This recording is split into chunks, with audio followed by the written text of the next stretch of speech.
Hey, what's up everyone? Today we're going to make guacamole. Creamy, tangy, typically affordable, but who knows given what's going on south of us right now. It's filled with rich flavor, fresh and healthy. It's super versatile in elevating many dishes and is always the first thing to disappear at a party. Guacamole is pretty basic in terms of ingredients. We got a small onion, avocados, I have 6 of them here, cilantro, lime juice, salt, and pepper. First, we're going to cut the onion with a fine dice. I'm using a small one, so I'm tossing the whole thing in. If yours is on the larger side, go with half. You don't want the onion to take over. Place the onion in a mixing bowl, loosening up the pieces with your hand so it doesn't get too clumpy. Next, we're going to use some cilantro. This is up to you, but I'm picking the leaves off the stem. You can always choose to keep the stem on if that's to your liking, or if you don't want to put in the additional work. The stems are perfectly fine to eat. It all just depends on your preference and style you're looking for. If you're part of the population where cilantro tastes like soap to you, don't worry. You can always choose to omit it or consider alternatives like parsley or spring onions. Rinse and chop them up a little. Add some salt and pepper to taste in the onions before adding in the cilantro. Now let's get to our avocado. You will know when the avocados are ripe and ready. When you apply some gentle pressure, it gives in, or presses in a little. If it's too firm, it's going to be very rubbery, difficult to handle, and you're going to miss out on the creaminess you need to make guacamole. We'll cut the avocado in half, cutting around the seed inside, twist and pull out. To remove the seed, take your knife and carefully drive it into the pit, enough for the blade to stick. Twist and turn a little, and the seed should come out stuck to the knife. To get it off the blade, tap it on the side of a bowl or use a spoon to help you out. Please don't use your hands. Repeat the same process with all the other avocados.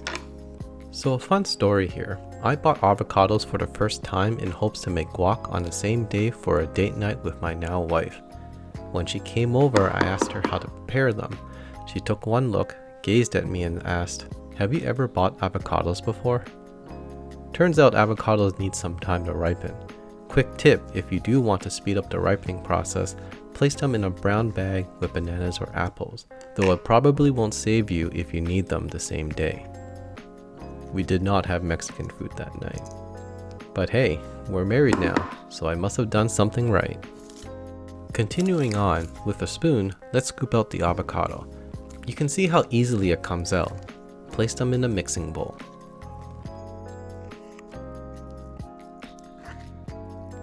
Let's add some lime juice here. If you have fresh limes, that would be preferred, but use what you have. That's always the best. We'll add 2 tablespoons worth of lime juice to start, and we'll add some more later. Start mixing it all together, smashing the avocado. So in this step, you can make your own choice in terms of how smooth or chunky you want your guacamole to be. It's your preference, but nonetheless, it's going to taste great. For me, I like my guac to be fairly smooth, so I'll put a little elbow grease into mixing it thoroughly. Add another tablespoon of lime juice, and if you want, you can add some more salt and pepper to taste. Mix it around a little more, and this is what it looks like. This guacamole is ready to serve if you're in a rush, but if you do have time, you can cover it and store it in the fridge for about 30 minutes. This will enhance the flavors as all the ingredients melt together and give a more balanced, tasty dip. Now what can you do with it? There's so many things you can do.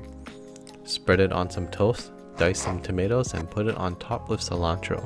Classic avocado toast that out-of-touch rich people blame my generation for ruining our opportunity at home ownership.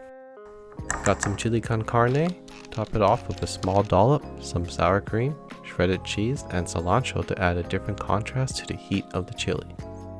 Toast some pita bread, lay out some chips, and you got an appetizer that's going to be devoured. Taco or burrito night? Add as much as you want without worrying about paying a crazy markup outdoors. How about a better version of Fry Supreme at Taco Bell? Canadians know what's up. And there you have it, guacamole. Creamy, smooth, rich, tangy, and dangerously snackable. If you liked the video, here's all the things you can click on to follow me, and be sure to like, comment, and subscribe. It really helps the channel grow. And don't forget to hit the notification bell so you'll never miss a new recipe. Your support truly makes a difference. Thanks for watching, and I'll see you in the next one. Take care, everyone.